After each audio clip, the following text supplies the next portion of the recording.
함께 은혜 나누실 말씀은 마태복음 5장 10절에서 12절 말씀입니다. 마태복음 5장 10절에서 12절 말씀.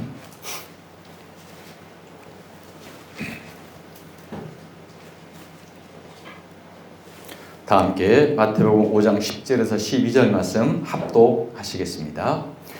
의를 위하여 박해를 받는 자는 복이 있나니 천국이 그들의 것임이라. 나로 말미암아 너희를 욕하고 박해하고 거짓으로 너희를 거슬러 모든 악한 말을 할 때에는 너희에게 복이 있나니 기뻐하고 즐거워하라. 하늘에서 너희의 상이 큼이라. 너희 전에 있던 선지자들도 이같이 박해하였느니라. 아멘. 주중에 제 카톡에 올라왔던 그 감사의 글 하나가 있어서 글을 먼저 한편 소개해 드리도록 하겠습니다.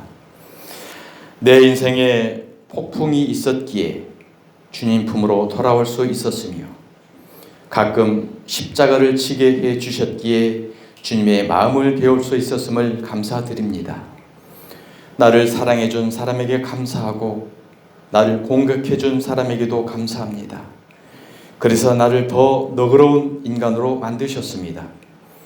때때로 가시를 주셔서 나의 잠든 영혼을 깨워주셨고 한숨과 눈물도 주셨지만 그것 때문에 진정한 행복이 무엇인가도 배웠습니다. 실수와 실패도 감사합니다. 그래서 겸손을 배웠습니다. 날마다 평범한 생활 속에서 감사를 발견하는 지혜를 주소서. 음악을 들을 귀와 아름다운 꽃을 보는 눈과 하나님을 찬양할 수 있는 호흡을 주셔서 감사합니다. 세워도 끝이 없는 감사를 잊지 말게 하소서. 남과 비교하지 말게 하시고 질투에 화신에 들지 말게 하시고 돈을 목적하지 말고 으뜸을 자랑 말게 하소서. 사랑을 속삭일 입술을 주시고 감사의 노래 심장에 주소서. 오늘도 주님의 십자가만 바라보고 전심으로 사랑하게 하소서. 아멘. 곡조 있는 기도를 하나님 앞에 올려드리겠습니다.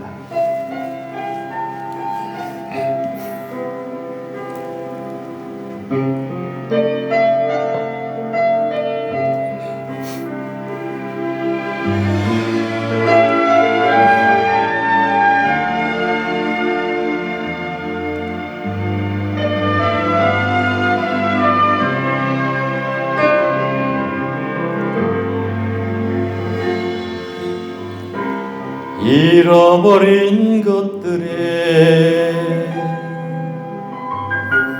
애달파하지 않으며 살아있는 것들에 연연하지 않으며 살아가는 일에 탐욕하지 않으며 나의 나됨 버리고 오직 주님 내 안에 살아있는 오늘이 되게 하옵소서. 가난해도 비굴하지 않으며 부유해도 오만하지 않으며 모든 나를 떠나도 외로워하지 않으며 억울한 일 당해도 원통하지 않으며 소중한 것 상실해도 절망하지 않으며 오늘 살아있음에 감사하게 하소서.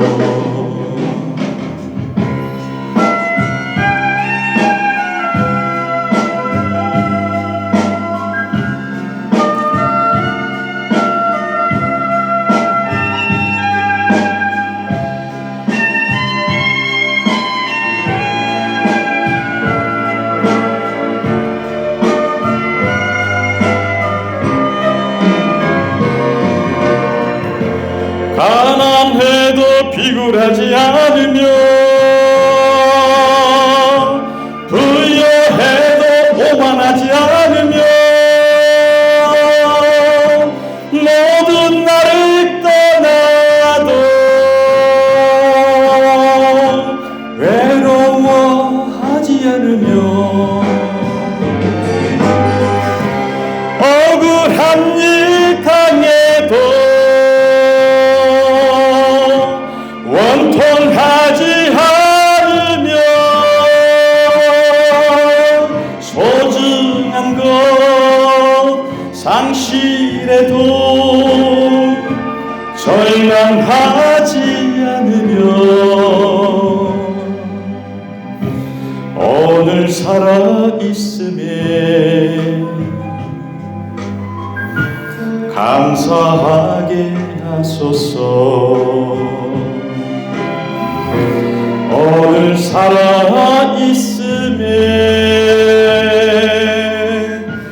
감사하게 하소서.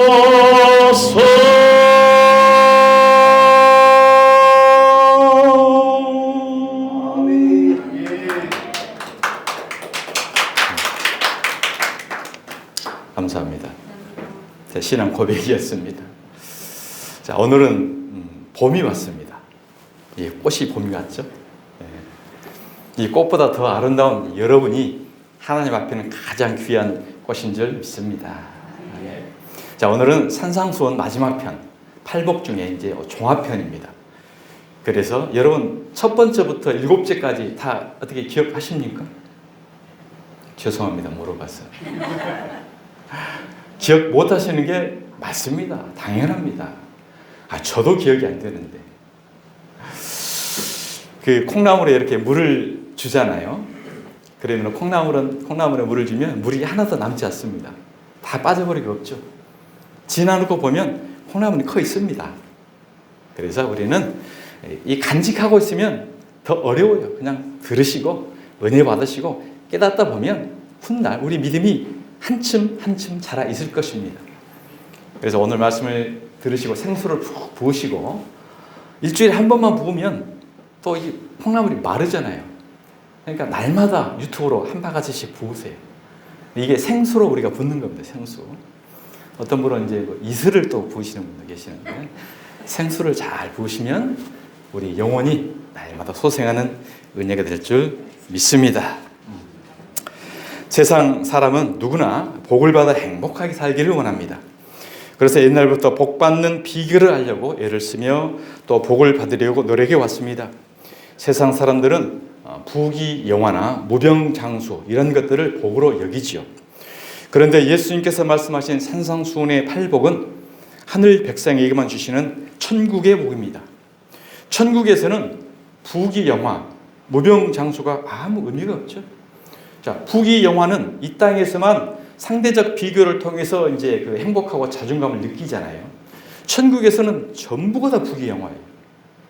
자, 병이 없는 사람이 건강하다고 그러죠. 천국에서는 아픈 것도 없습니다. 그 다음에 오래 살면 복이라고 그러죠. 천국에서는요, 영원토록 살아요. 그러니까 이 땅에서 여기고 있는 부귀영화, 무병장수는 우리가 단지 육체를 입고 있을 때에만 단지 필요한 거지, 이것은 잠시 있다가 다 없어질 거잖아요. 맛있는 걸 먹으면 얼마나 행복합니까? 3시간, 4시간 지나면 또 배고프잖아요. 그러니까 육체를 입고 있을 때는 다 유한이에요, 유한. 그냥 우리는 영원, 영생의 복이 진정한 참된 복이 된 줄 믿습니다.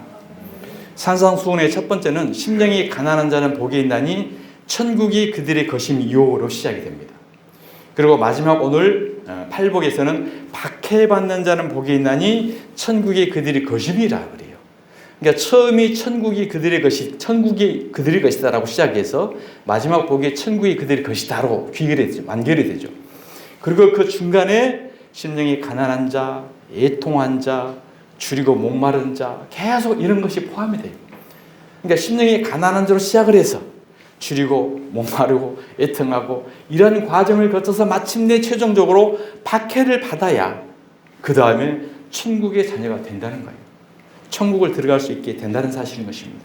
그러니까 오늘 말씀만 여러분 잘 들으시면 종합편이기 때문에 이 모든 천국에 들어갈 수 있는 이 과정들, 8단계의 과정들을 우리가 다 이제 깨닫게 될 것입니다.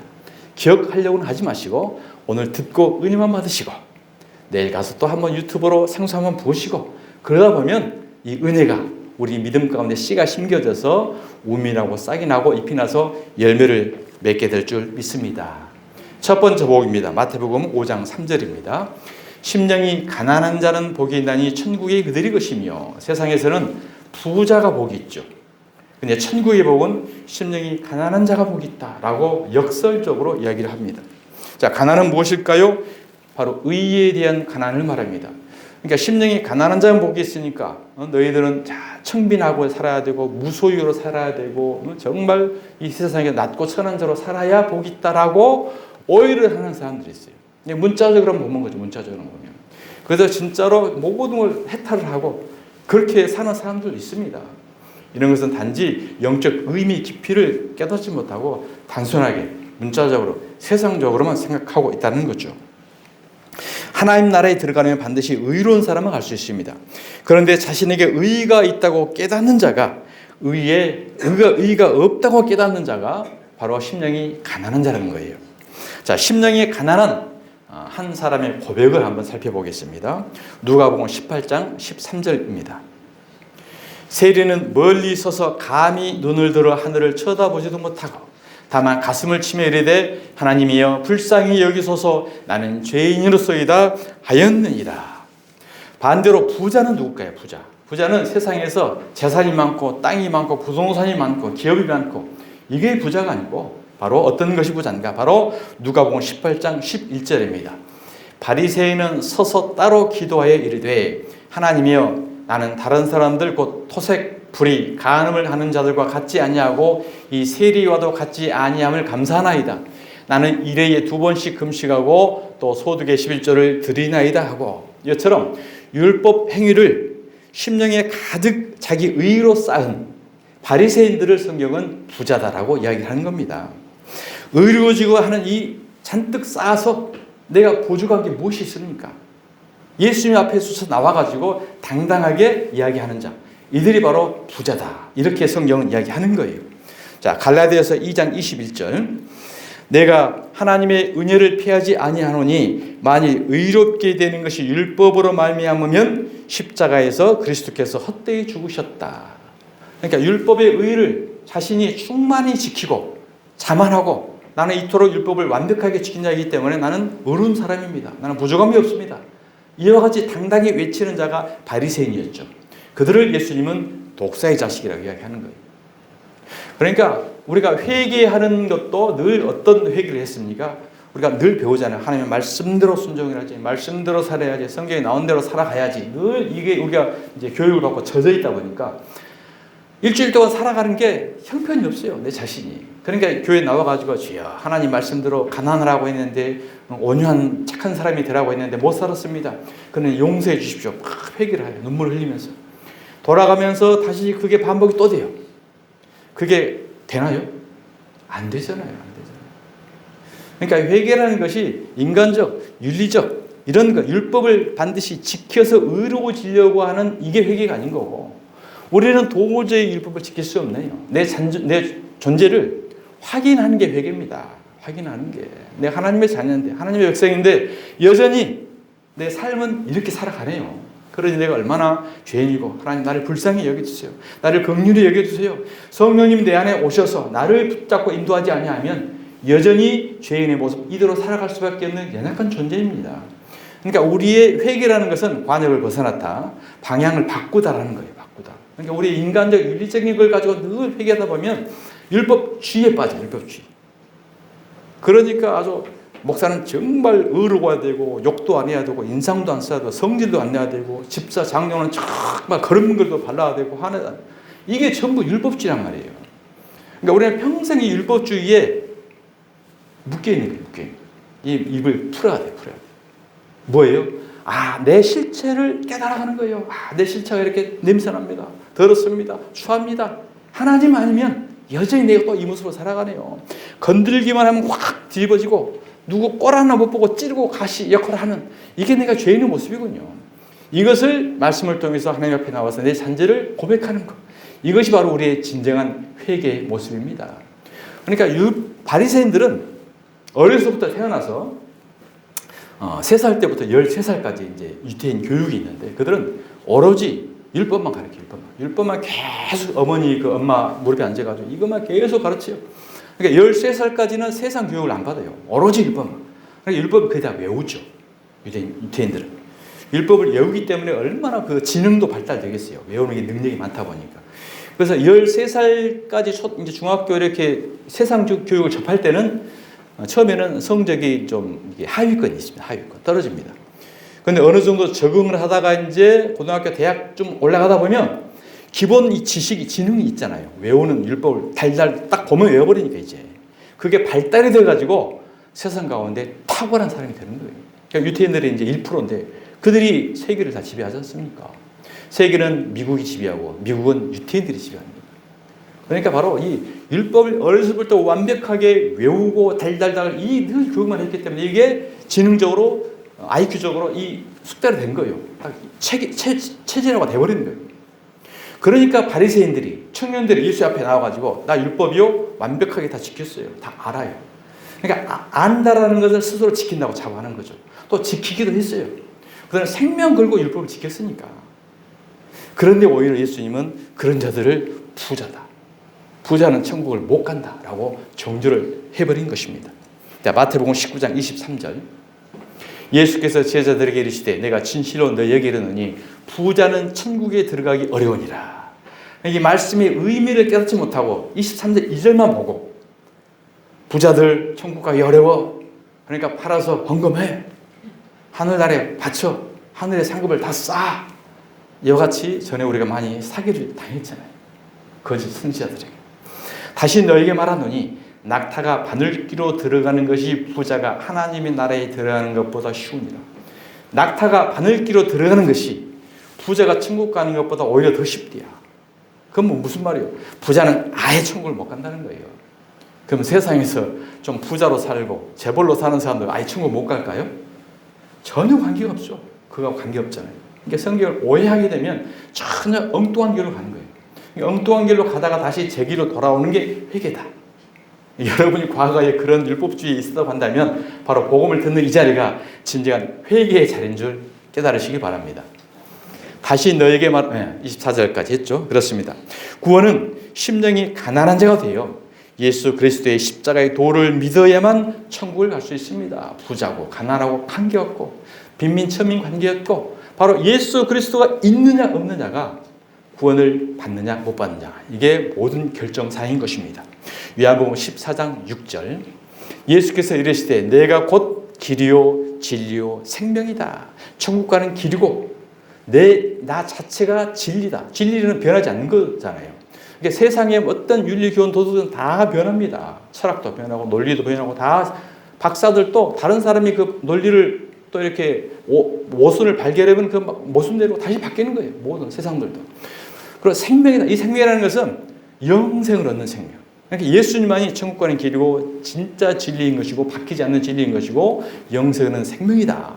나로 말미암지 않고는 아버지께로 천국으로 올 자가 없다. 바로 예수 그리스도만입니다. 그러니까 이 세상에서 어떤 윤리, 교훈, 도덕, 철학, 율법, 이렇게 은사가 있어야 되고 뭘 배워야 되고 방언에 성령 받고 전부 뭐라고요? 꽝. 바울이 말하는 쓰레기.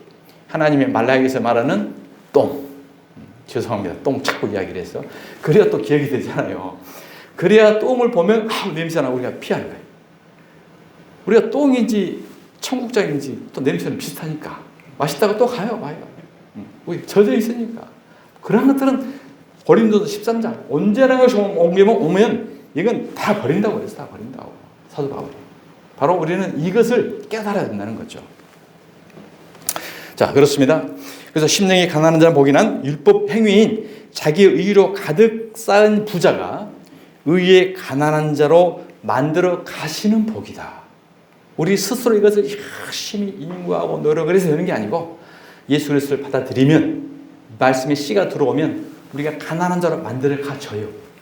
내가 율법으로 의로를 다 지켜서 정말 평생에 이렇게 했는데 이것을 하나하나 다 빼지게 되는 거예요. 나는 가난합니다. 세리처럼 불쌍히 여겨주세요. 나는 의미 없습니다. 이와 같이 만들어지는 겁니다. 누가요? 말씀. 말씀이 우리 속에 들어와서 역사를 하는 거예요. 이게 이제 첫 번째 단계다. 자, 두 번째 단계. 이 마태복음 5장 4절입니다. 애통하는 자는 복이 나니 그들이 위로를 받을 것이며. 자, 애통이란 슬픔으로 느끼는 마음의 고통을 뜻합니다. 그러니까 심령이 가난한 자가 되어야 그 다음에 애통함으로 하나님의 긍휼을 구하게 되는 거죠. 가슴을 치며 하나님 나는 죄인입니다. 불쌍히 여겨주시옵소서. 아까 그 세리의 고백이죠. 다시 한번 보겠습니다. 누가복음 18장 13절. 세리는 멀리 있어서 감히 눈을 들어 하늘을 쳐다보지도 못하고 다만 가슴을 치며 이르되 하나님 이여 불쌍히 여기소서 나는 죄인이로소이다. 그러니까 애통함이 있는 거예요. 이제 나는 정말 구원을 받을 길이 없구나. 그러니까 애통한 마음으로 하나님 불쌍히 여겨주세요. 나는 죄인입니다. 이 가난한 심령에 이와 같은 애통의 마음이 단계로 이제 들어간다라는 것입니다. 예수님께서 자기 백성들이 마귀의 포로가 되어서 멸망으로 끌려가는 것을 애통히 여기시고 친히 대속 제물이 되셔서 자기 백성을 구하러 먼저 우리에게 내려오신 것입니다. 마태복음 1장 21절입니다. 아들을 낳으리니 이름을 예수라 하라. 이는 그가 자기 백성을 그들의 죄에서 구원할 자이심이라. 바로 이 마음이 애통한 마음을 안고 예수님이 저와 여러분을 구원하시러 이 땅에 내려오셨습니다. 사랑하는 여러분, 이제 우리도 이 애통을 받은 저와 여러분도 예수님처럼 애통한 심령으로 멸망으로 끌려가는 가족과 불신들을 바라보며 그들에게 복음을 전하며 위로받게 해야 하는 줄 믿습니다. 이것이 바로 이제 애통하는 자입니다. 자, 세 번째, 온유한 자. 마태복음 5장 5절. 온유한 자는 복이 있나니 그들이 땅을 기업으로 받을 것이며. 세상에서는 강해야 됩니다. 지배를 해야 됩니다. 그래야 생존 경쟁에서 살아나는 거죠. 그런데 성경의 온유라는 것은 자신의 의지가 없이 오직 하나님의 말씀대로 순종해 가는 것을 온유라고 해요. 사전적 온유는 성격이 온화하고 부드러움을 말합니다. 그러나 성경의 온유는 하나님께 온전히 순종하는 것을 뜻합니다. 그래서 예수님의 그림자인 모세는 온유함이 지면의 모든 사람들보다 더했다라고 하나님께서 모세를 칭찬해 주시죠.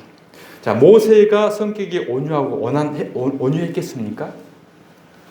모세는 성격이 온유한 게 아니고 분노를 붙잡고 사람을 때려 죽여가지고 땅속에 파묻은 사람이에요. 우리가 뭐 조폭들 너 땅 묻어버릴 거야 그러잖아요. 가장 무서운 얘기인데 모세가 그런 사람이었다니까요. 모세가. 출애굽기 2장 11절. 모세가 장성한 후에 한 번은 자기 형제들에게 나가서 그들이 고되게 노동하는 것을 보더니 어떤 애굽 사람이 한 히브리 사람 곧 자기 형제를 치는 것을 본지라 좌우를 살펴 사람이 없음을 보고 그 애굽 사람을 쳐 죽여 머릿속에 감추느니라. 12절에 그의 내용이 나옵니다.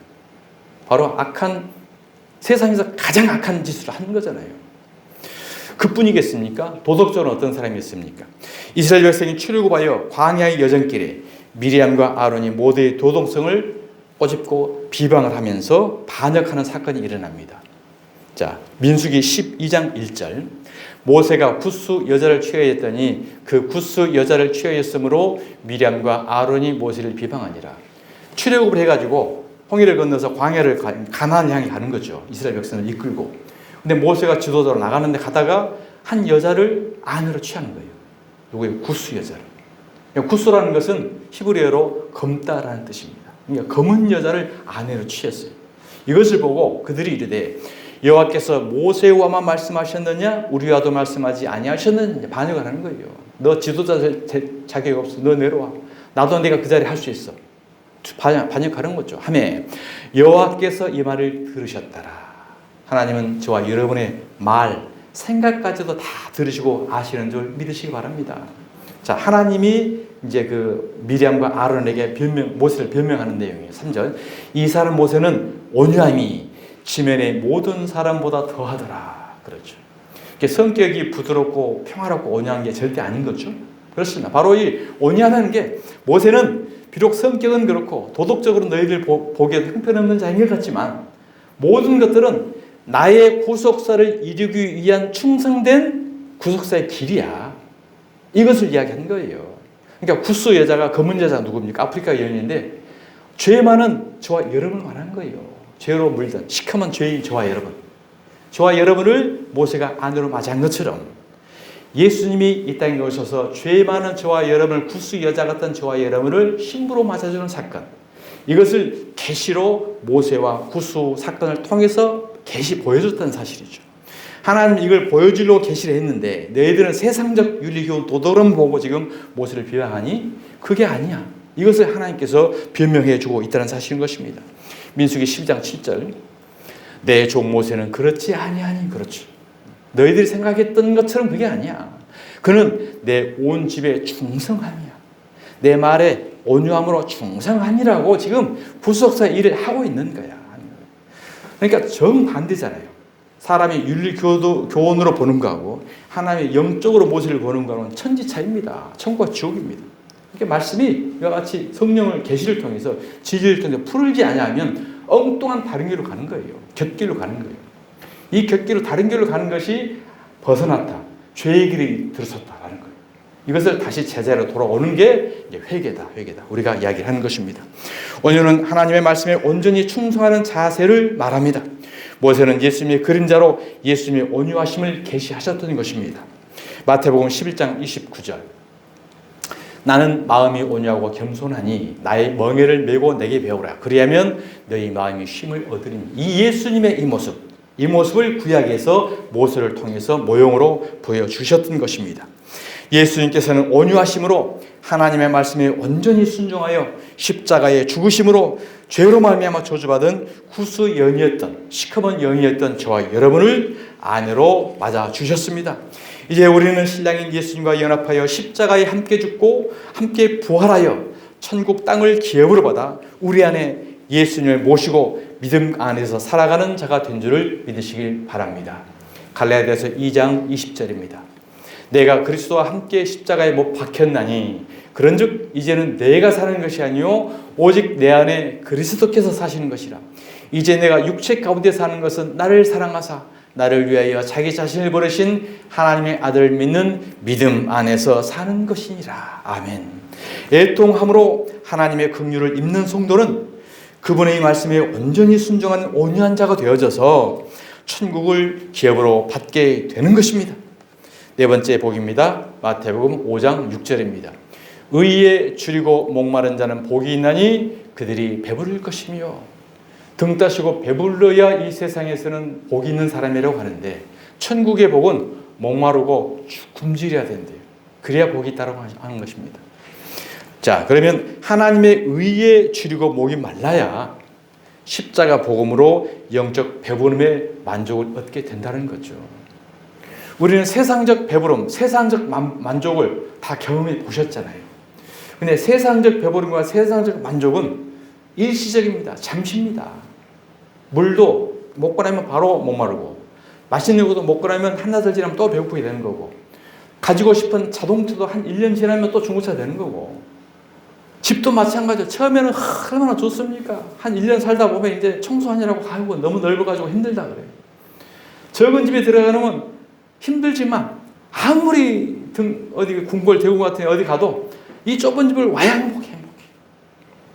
저는 한 번씩 이제 인천, 서울 왔다 갔다 하는데요. 가면 정말 불안해.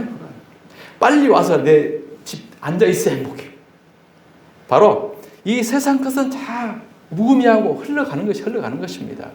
바로 예수 그리스도의 영적 진리가 우리 안에 들어와야 진정한 참 안식, 참 행복, 참 만족을 얻게 될 줄 믿습니다. 하나님의 생명의 양식이 영원히 배고프지 않는, 쥐지 않는 이 생명의 진리 말씀이 여러분의 진정한 만족이 되시길 바랍니다. 아마 하나님이 그렇게 이끌어 가실 거예요. 세상에서 지금 계속 좋아하고 있는 것들 이게 점점 싫어지고 찬송이, 말씀이, 생명이 오히려 더 좋아지게 되는 이렇게 방향 이쪽에서 이제 이렇게 오는 거예요. 그리고 세상에 하던 것들 하찮게 느껴져요, 하찮게. 저도 이제 뭐 목사 친구들도 있고 세상 친구들도 있고 그래요. 그러니까 세상 친구들일 때는 같이 마시고 놀고 그냥 즐거워했잖아요. 그때는 또 그 분야에서 내가 또 두각을 나타냈어요. 마이크 잡으면 뭐 또 하잖아요. 그러니까 뭐 스탠드 봐가지고 부르기도 하고 술 먹으면 다 가져와 1등 나게 먹고. 그러니까 지금도 그 친구들 옛날 생각이 나서 야 그래도 가끔 1년에 한두 번 정도는 우리 참여에 동참해 줘야지. 그때를 추억을 해서 내가 좋으면 가죠. 좋으면 간데 하찮고 싫고 의미가 없어지잖아요.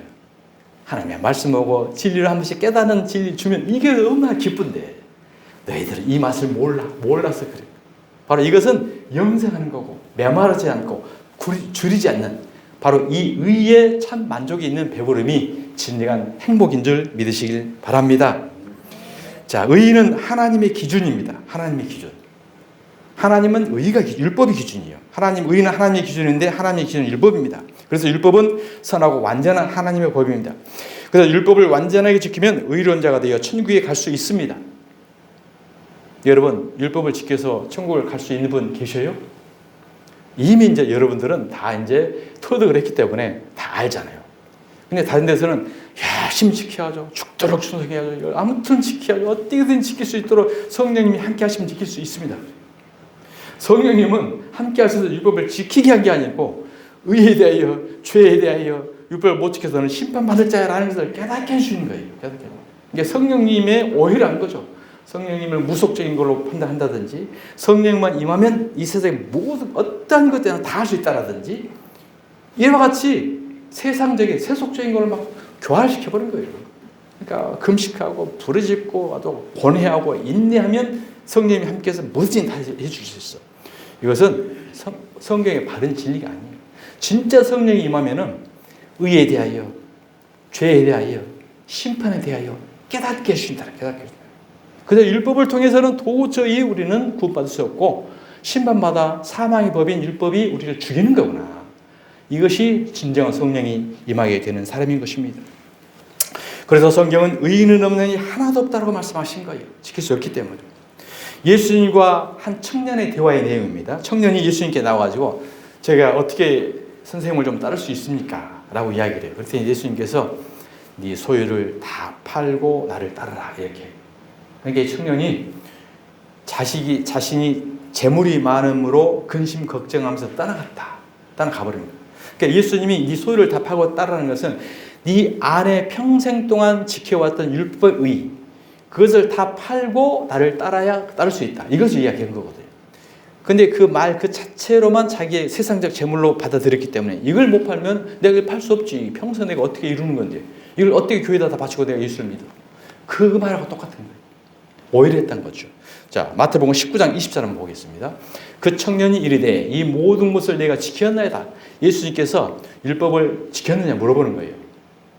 율법은 10계명을 쭉 이야기하면서 그런 거요? 내가 다 지켰죠. 아기 때부터 얼마나 내가 잘 외우고 다 지켰는데 아직도 내가 뭐 부족한 거 있어요? 예수님한테 이야기하는 거죠. 예수께서 이르시되 네가 온전하고자 할진대 가서 내 소유를 팔아 가난한 자에게 주라. 네가 생명처럼 여겼던 부자라고 여겼던 그 자부하고 있었던 그 율법 그런 것 다 팔아. 가난하게 주고 다 팔아. 심령이 가난한 자가 돼요. 그리하면 하늘에서 보화가 내게 있으리라. 그리고 와서 나를 따르라 하시니 그 청년이 재물이 많음으로 이 말씀을 듣고 근심하며 가니라. 오해하고 간 거죠.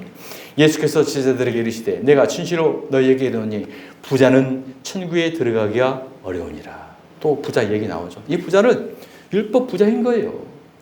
그러니까 교회에서 우리 어렸을 때부터 주일날은 공도 차지 말아라. 주일날은 어디 놀러도 가지 말아라. 주일날은 아주 거룩하게 해야 된다. 율법을 지키라고 철저하게 우리가 교육을 받았잖아요. 이게 부자예요, 부자. 계속 부자 만들어준 거예요, 여러분, 패러다임 시프트가 일어날 줄 믿습니다. 완전 다 뒤집어야 돼. 고정관념 다 뒤집어야 돼. 이게 우리가 오히려 하나님 앞에 의로운 자가 아니고 하나님 앞에 반대의 길로 갔었다니까요. 이 진리를 깨달으면 진짜 엄청난 우리가 지각 변동이 지금 일어나는 건데. 자, 그렇습니다. 이와 같이 재물이 많음으로 그는 같다. 사람으로는 그래서 다시 너희에게 말하노니 낙타가 바늘기로 들어가는 것이 부자가 하나님의 나라에 들어가는 것보다 쉬우니라 하시니 제자들이 듣고 예수님이 제자들이 듣고 몹시 놀라 이르되 그렇다면 누가 구원을 얻을 수 있습니까? 마찬가지 우리도 그렇게 생각하잖아요. 낙타가 바늘구멍으로 들어가는 것보다 부자는 천국 들어가기 더 어려워. 그러면 우리도 이 말을 할 수 있어요. 생각할 수 있어요. 제자들 예수님과 3년 동안 동고동락을 하면서 같이 있었던 제자들도 이것을 못 깨달은 거예요. 왜요? 그때는 성령이 아직 오기 전이기 때문에. 성령이 임하지 않으면 이것을 깨달을 수 없다는 거죠. 제자들이 몹시 합니까? 그러니까 예수님께 설명해 주는 거예요. 예수께서 그들을 보시며 이르시되 사람으로는 할 수 없다. 그렇죠. 사람으로는 할 수 없어. 너희들 율법으로 지켜서 의를 이루어서는 절대 할 수 없는 거야. 이해하는 거죠. 그리고 하나님으로서는 다 하실 수 있는 자 하나님만 한다는 거예요. 사람은 못하고 하나님만 한다. 이것을 26절에 규정을 해 놓은 말씀인 것입니다. 자, 왜 사람으로는 할 수 없을까요? 율법을 지키다가 하나만 범하면 모두 범한 자가 되는 것이기 때문에 사람은 할 수 없는 거잖아요. 야고보서 2장 10절입니다. 누구든지 온 율법을 지키다가 그 하나를 범하면 모두 범한 자가 되나니. 그렇습니다. 하나님께서 율법을 주신 목적은 죄를 깨닫고 예수 그리스도의 십자가 구원으로 영생을 주시려는 의로운 법이기 때문에 율법을 온전히 깨닫는 자에게는 율법이 진리입니다. 그리고 율법은 선한 법, 의로운 법이라고 부르는 거예요. 자, 창세기 때 아담과 하와가 창세기 3장에 나오는데 아담과 하와가 이제 선악과를 따먹잖아요. 선악과를 따먹고 모든 인류가 이제 죄인이 됐다 그러죠. 우리가 알고 있는 것은 하와와 아담이 선악과를 따먹었기 때문에 우리가 죄가 됐다고 그러죠. 죄인이 됐다고 그러죠. 그게 맞을까요? 아닙니다.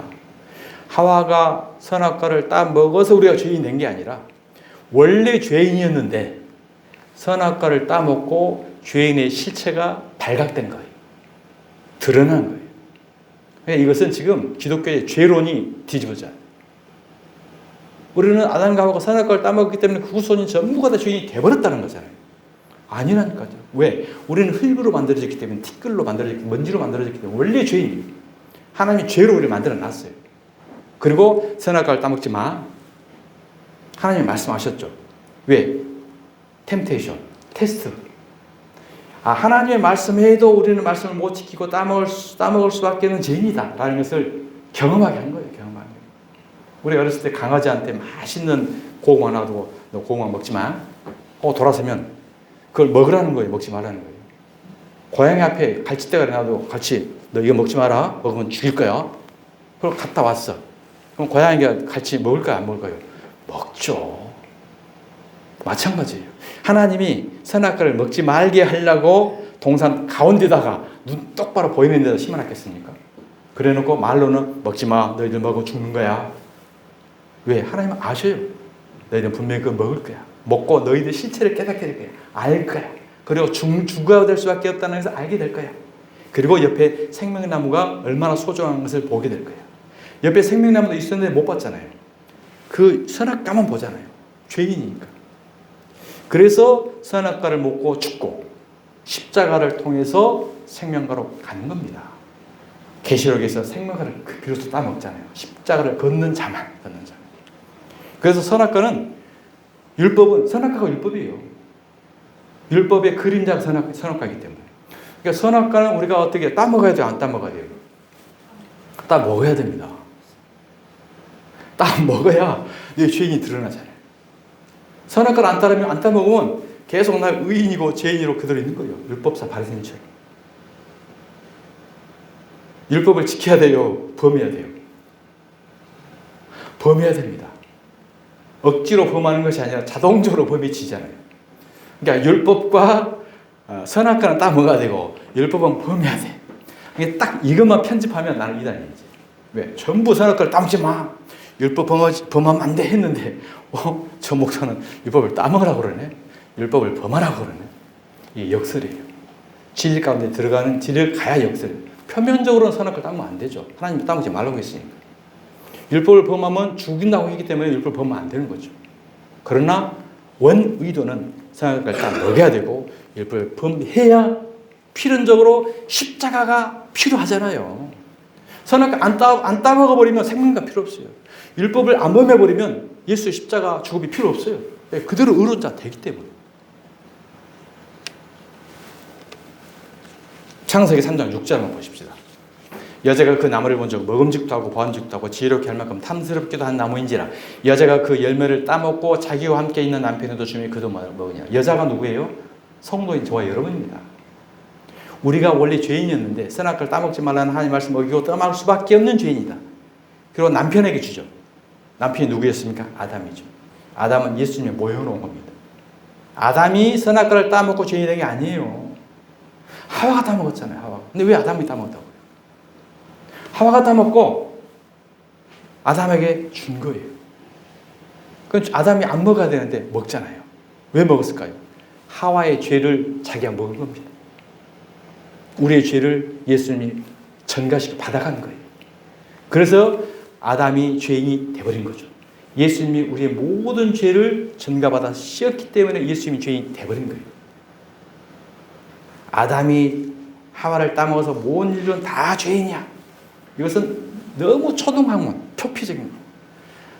여자인 하와가 따먹고 예수님이 그 죄를 가져간 거예요. 범죄를. 그래서 예수님이 대신 죽어버린 거잖아요. 죽어버림으로 그 죄를 소멸시켜버리잖아요. 그리고 다시 부활해버린 거죠. 새롭게. 누구랑 같이 저와 여러분과 함께. 한 몸이 돼가지고. 그래서 우리가 구원을 얻는 거지. 방법이 없잖아요. 그건 방법이. 의로워서 구원 얻어요? 말도 안 되는 거죠. 자, 이에 그들이 자기와 함께 있는 남편이 주며 그도 먹은 예수가 먹은 거예요. 이에 그들의 눈이 밝아져 자기들이 벗은 줄을 알고 알잖아요. 그 전부터 이미 벗었잖아요. 선악과를 먹기 전부터 이미 벗어 있었어요. 근데 몰랐던 거예요. 선악과를 먹으니까 벗었다는 건 안다는 거예요. 죄인이라는 것을 알게 됐다는 거예요. 무화과 나무 잎을 엮어 치마로 삼았더라. 무화과 나무 잎이 뭐예요? 율법입니다. 우리 행위입니다. 율법, 의로움, 도덕, 행위. 도덕으로 그 죄를 가리는 거예요. 자, 그들이 그날 바람이 불 때 동산에 거니는 여호와 하나님의 소리를 듣고, 바람은 이제 고난이고 핍박이에요. 그리고 이런 고난과 핍박과 연단을 통해서 이제 하나님의 음성을 소리 듣습니다. 아담과 그의 아내가 여호와 하나님의 낯을 피하여 동산 나무에 숨은지라. 숨죠. 왜? 자기의 죄가 드러났기 때문에. 여호와 하나님이 아담을 부르시며 그에게 이르시되 네가 어디에 있느냐. 9절 말씀이 굉장히 중요합니다. 아담아 하와야, 네가 왜 내가 따먹지 말라 선악과를 따먹었느냐. 이 죄를 지적 안 하죠. 그거 안 물어봐요. 네가 어디에 있느냐. 왜? 이미 하나님이 따먹을 거 알았거든요. 따먹고 나는 따먹어서 죽을 죄인이라고 알아야 되는데 가리고 숨잖아요. 가리고 숨는 그것을 하나님은 죄라고 하는 거예요. 선악과를 따먹은 자체가 죄가 아니라. 그래서 율법사들을 정죄했던 거예요. 왜? 어차피 우리는 죄인 자체인데. 이르되 내가 동산에서 하나님의 소리를 듣고 내가 벗었으므로 두려워하여 숨었나이다. 이게 죄인의 모습입니다. 하나님은 선악과를 따먹은 죄보다 무화과 나뭇잎으로 수치와 허물인 죄를 가리고 나무 사이에 두려워 숨어있는 그 행위를 악하다 한 것입니다. 그래서 율법을 철저히 지켜 죄를 가려서 의로워지려는 바리새인들을 예수님께서는 독사의 자식이라고 저주하신 것입니다. 흙으로 만든 인간은 그 존재 자체가 죄이기 때문에 하나님의 말씀을 행할 수 없는 존재입니다. 하나님께서 선악과를 동산 중앙에 심어놓고 먹으면 정령 죽으리라고 말씀하신 목적은 인간은 죄인이기 때문에 하나님의 말씀에 순종하지도 못하고 반드시 먹고 사망에 이르게 될 존재라는 것을 드러내려고 거기에 심어 놓으신 것을 깨달으시길 바랍니다. 선악과는 인간이 죄인이라는 존재를 드러내는 도구였다. 자, 그러면 아담과 하와가 선악과를 따 먹었기 때문에 죄인이 아니라 죄인이기 때문에 선악과를 따 먹은 거죠. 죄를 지어서 죄인이 아니라 죄인이기 때문에 그의 모든 행위가 다 죄가 돼버리는 것입니다. 선악과와 생명과는 율법과 복음의 모형이었습니다. 선악과는 따 먹어야 하고 율법은 범해야 합니다. 그래야 자신이 벗었음을 보고 애통함으로 의에 지르고 목말라서 주여 살려주세요. 불쌍히 여겨주시고 십자가의 은혜가 아니면 결코 생명을 얻을 수 없습니다라고 바짝 엎드려서 회개하고 예수님 안으로 들어오게 되는 것입니다. 아담과 하와가 선악과를 따먹고 온 인류가 죄인이 된 것이 아니라 선악과를 따먹음으로 흙으로 지은 아담은 죄인이었음이 드러난 것입니다. 선악과인 율법은 죄인을 사망에 이르게 하는 죄와 사망의 법이고, 십자가와 복음은 그 사망에서 십자가로 다시 살려내는 생명의 성령의 법입니다. 생명의 성령의 법은 십자가의 보배로 피로만 이루어질 수 있는 거예요. 자, 베드로전서 1장 19절입니다. 오직 흠 없고 점 없는 어린 양 같은 그리스도의 보배로운 피로 된 것이니라. 생명의 성령의 법이 죄와 사망의 법에서 구원해 주는데, 그 생명의 법은 바로 예수님의 피로만 된다는 사실인 것입니다. 천국 혼인잔치에는 반드시 그 예복을 입고 들어가게 되어 있습니다. 예복을 입지 아니하면 천국에 들어갈 수 없어요. 하나님은 다른 것을 안 봅니다. 내가 너희에게 입혀준 이 옷, 예복을 입었느냐 안 입었느냐, 이것만 보시는 거예요. 마태복음 22장 11절. 임금은 하나님입니다. 손님들을 보러 들어올세 거기서 예복을 입지 않는 한 사람을 보고 이르되, 친구여 어찌하여 예복을 입지 않고 여기 들어왔느냐 하니 그가 아무 말도 못하거늘 임금이 사환들에게 말하되 그 손발을 묶어 바깥 어두운 데 내 던지라. 거기서 슬피 울며 이를 갈게 되리라. 예복을 안 입은 자는 묶여가지고 지옥불 들어가는 거예요. 청함을 받는 자는 많되 택함을 받는 자는 적다. 그렇습니다. 이 생명의 말씀은 진리를 정말 깨닫는 자는 적어요. 택함을 받는 자는 너무나 많습니다. 오라니까 다 와요. 율법을 지켜야되고 선악과를 안 뜸먹어야 전부 윤리, 교훈, 도덕으로 사실은 엄청나게 많잖아요. 청함을 받는 자는 많되 택함을 입는 자는 적으니라. 이 입는 게 뭘까요? 옷이 무엇일까요? 바로 예수 그리스도의 십자가의 보혈. 예수님이 죽고 그 가죽 옷을 입혀주는 가죽옷, 은혜의 옷, 복음의 옷, 이것만 입으면 돼요. 존재 자체는 죄잖아요.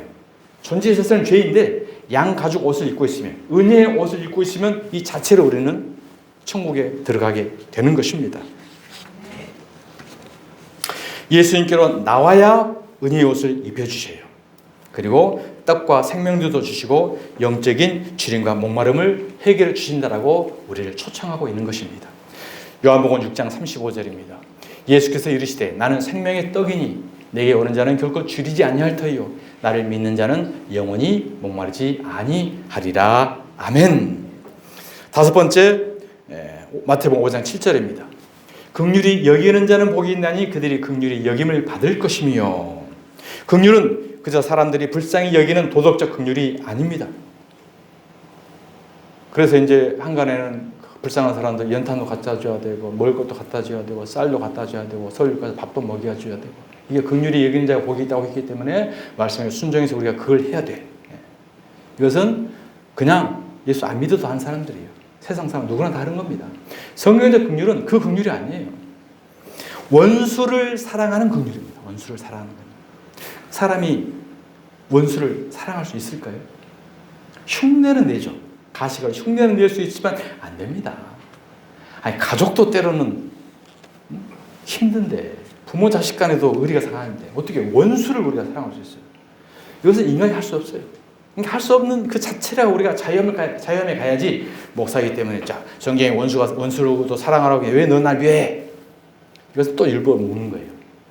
나는 본질은 너 사랑 못해. 내가 우러난 대로 감정대로 감동대로 하는 거지 억지로 안 되는 거예요. 억지로 안 되는 거예요.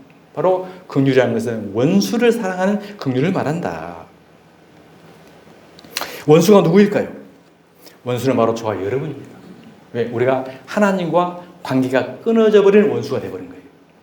그래서 예수님이 하나님과 관계가 끊어져 버린 원수인 우리를 사랑하는 게 긍휼히 여겼다는 겁니다. 로마서 5장 10절입니다. 곧 우리가 원수 되었을 때에 그의 아들의 죽으심으로 말미암아 하나님과 화목하게 되었은즉 화목하게 된 자로서는 더욱 그의 살아나심으로 말미암아 구원을 받은 것이니라.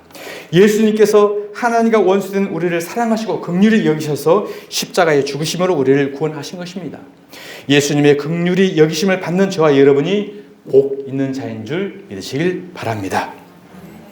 여섯 번째 복입니다. 마태복음 5장 8절입니다. 마음이 청결한 자는 복이 있나니 그들이 하나님을 볼 것이며. 그럼 우리가 청결할 수 있을까요? 청결할 수가 없죠. 청결이라는 것은 점과 흠과 티가 없는 것을 말합니다. 점과 흠과 티가 없는 사람이 이 세상 없죠. 그분이 누굴까요? 바로 예수님입니다. 예수님만 청결하신 분이에요. 베드로전서 1장 19절. 오직 흠 없고 점 없는 어린 양 같은 그리스도가 점 없고 흠 없는 청결한 분이시고, 또 우리는 그리스도의 피로 청결하게 된 자라는 거예요. 우리 자체는 그렇지 않는데 그 예수의 피로 우리를 청결하게 되게 만들어 주셨다. 그래서 우리가 복 있는 자다. 이걸 우리에게 말씀하는 것입니다. 예수 그리스도의 십자가 복음을 믿고 죄 씻음을 받은 저와 여러분이 이미 양의 옷을 입은 자들이기에 청결한 자들로 여겨주시는 것입니다.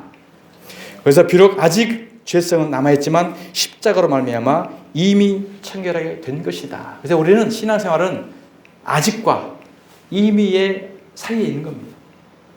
아직은 완전하지 않지만 이미 청결한 자로 여겨주는 신앙. 이걸 믿고 우리가 지금 가는 거예요, 신앙. 자, 7번째 복입니다. 마태복음 5장 9절. 화평하게 하는 자는 복이 있나니 그들이 하나님의 아들이라 일컬음을 받을 것이며. 이 화평은 세상의 분쟁과 다툼, 전쟁, 이러한 사람들의 윤리, 도덕 화평이 아닙니다. 하나님과의 화평을 말하는 거예요. 예수님께서는 하나님과 원수된 우리들과 하나님 사이를 화평하게 하시려고 아들로 오셔서 화목제물이 되어 주셨습니다. 즉 십자가로 화평을 이루신 것입니다. 로마서 5장 1절입니다. 그러므로 우리가 믿음으로 의롭다 하심을 받았으니, 우리 행위가 아니죠. 믿음으로죠. 예수는 믿음으로. 우리 주 예수 그리스도로 말미암아 하나님과 화평을 누리자. 우리는 하나님과 원수 되었는데 예수님의 십자가의 죽으심을 믿음으로 하나님과 화평한 자가 되어버린 거예요. 이게 화평한 자라는 거죠. 우리는 예수 그리스도로 하나님과 화평하게 되어 이제 하나님의 아들이 되었습니다. 이제 우리도 예수님처럼 하나님과 원수된 자들에게 복음을 전해주는 것이 화평하게 하는 자라는 거예요.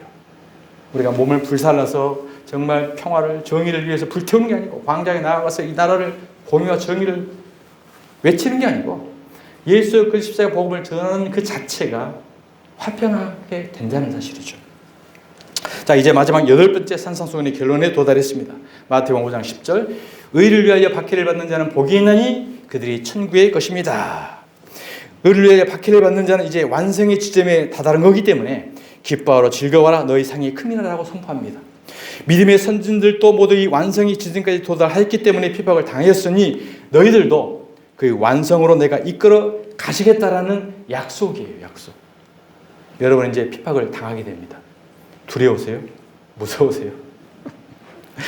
우리는 세상 바닷물 속에서 그물에 걸려 올라온 비늘과 지느러미 같은 정한 물고기입니다. 다시 우리는 세상 속으로 갈 수가 없어요.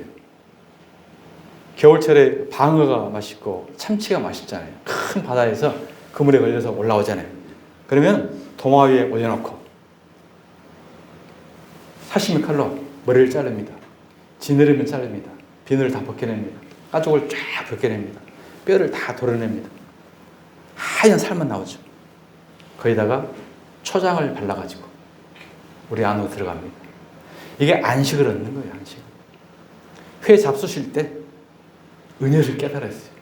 나는 정말 회 먹을 때 이걸 은혜 깨닫고 이 물고기가 나구나. 내가 그물에 세상 많은 죄악 가운데서 하나님 나를 건져주셨고 나의 죄악의 껍데기를 벗기는 거예요. 고집, 자만, 교만, 껍데기, 비늘, 대가리, 꼴랑지 다 잘라내는 거예요. 껍데기까지, 육체적 가시까지.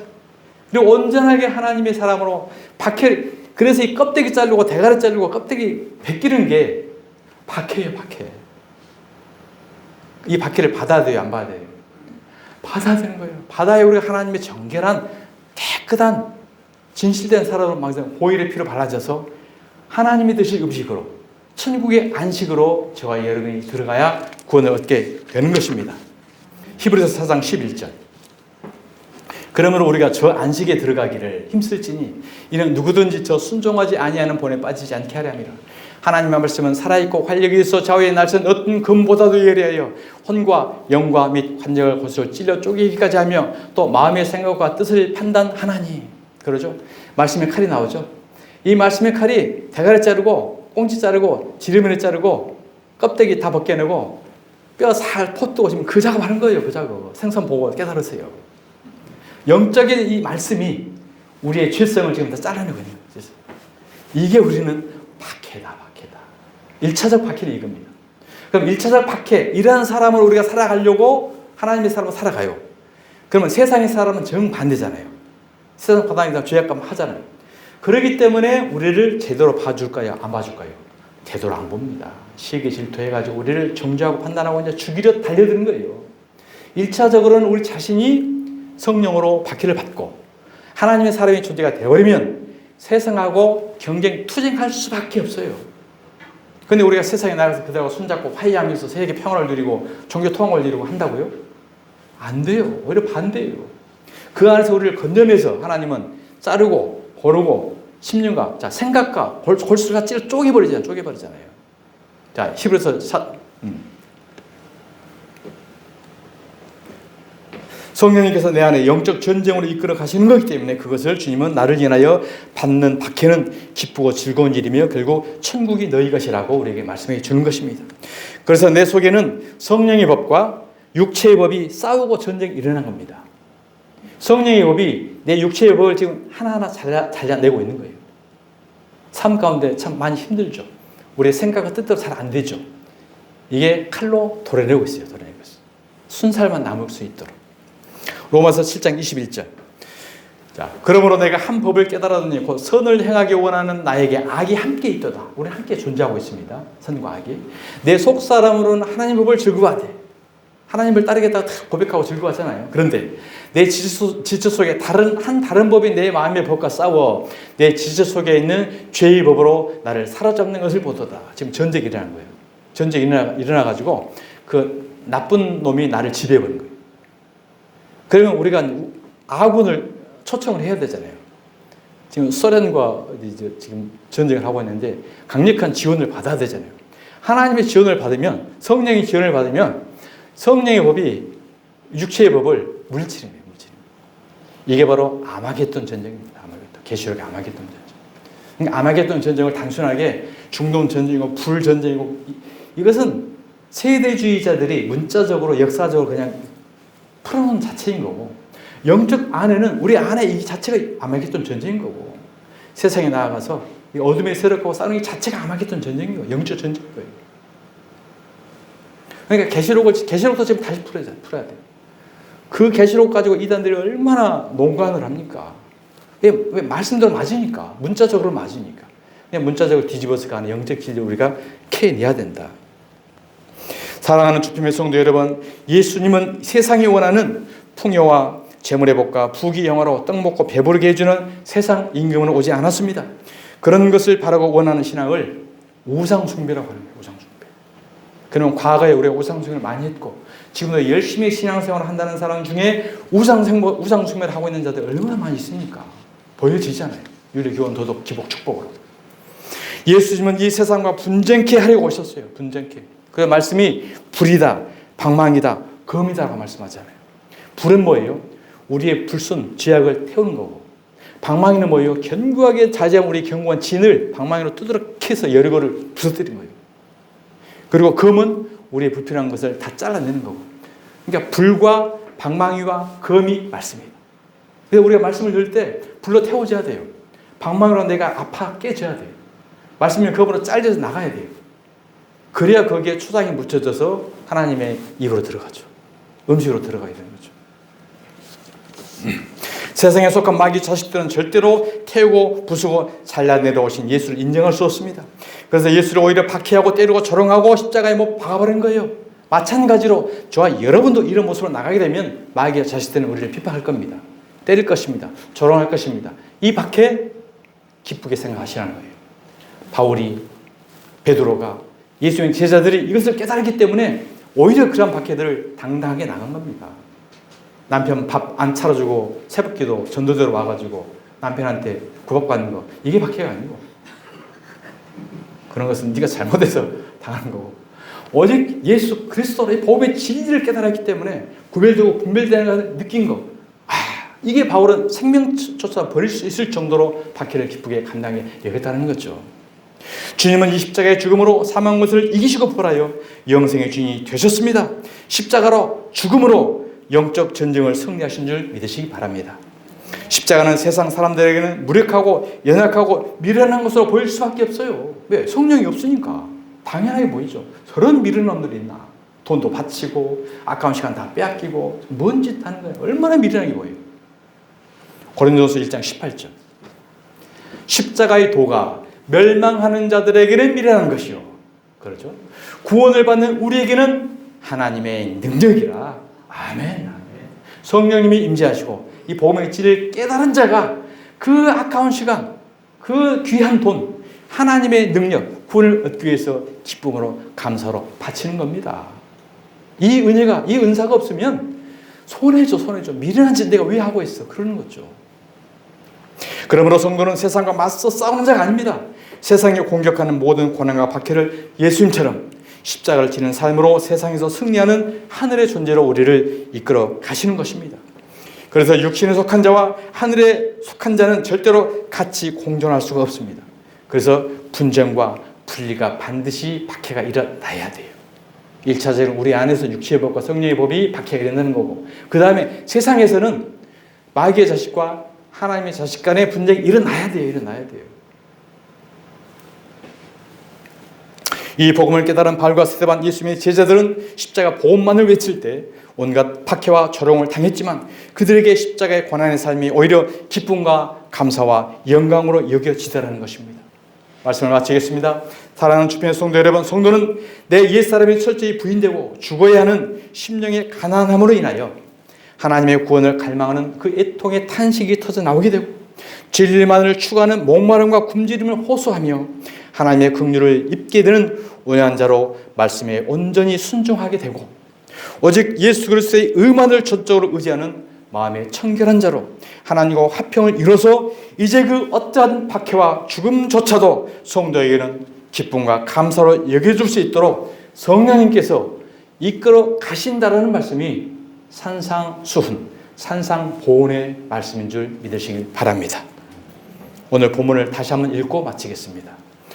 의를 다 함께 읽겠습니다. 시작. 의를 위하여 박해를 받는 자는 복이 있나니 천국이 그들의 것임이라.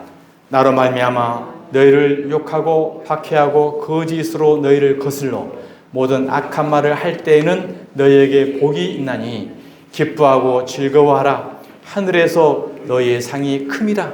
너희 전에 있던 선지자들도 이같이 박해하였느니라. 아멘. 하나님 감사합니다. 죄악 가운데 썩어져 죽을 수밖에 없었던 저희들을 하나님께서 창세전에 택하셨고 또 선악과로 율법으로 우리의 실체를 다 드러나게 하시고 마침내 예수 그리스도의 십자가의 도가 아니면 영생을 얻을 수 없다라는 애통함과 필연적 사건을 깨닫게 해주셔서 성령님께서 우리를 또한 박해를 받는 기쁨으로 이길 수 있는 하늘의 존재로 한 걸음 한 걸음 인도해 가신 이 은혜의 자리에 있게 하시니 감사합니다. 늘 우리 힘과 우리 능으로는 할 수 없으나 성령님이 우리 안에 오시면 반드시 예수님처럼 바울처럼 이 믿음의 선진들처럼 박해를 받음으로 하나님의 영적 존재로 순종하며 나아가게 될 줄 믿사오니 우리를 성령의 충만함으로 붙들어 주옵소서. 걸어가신 예수 그리스도의 이름으로 기도드리옵나이다. 아멘.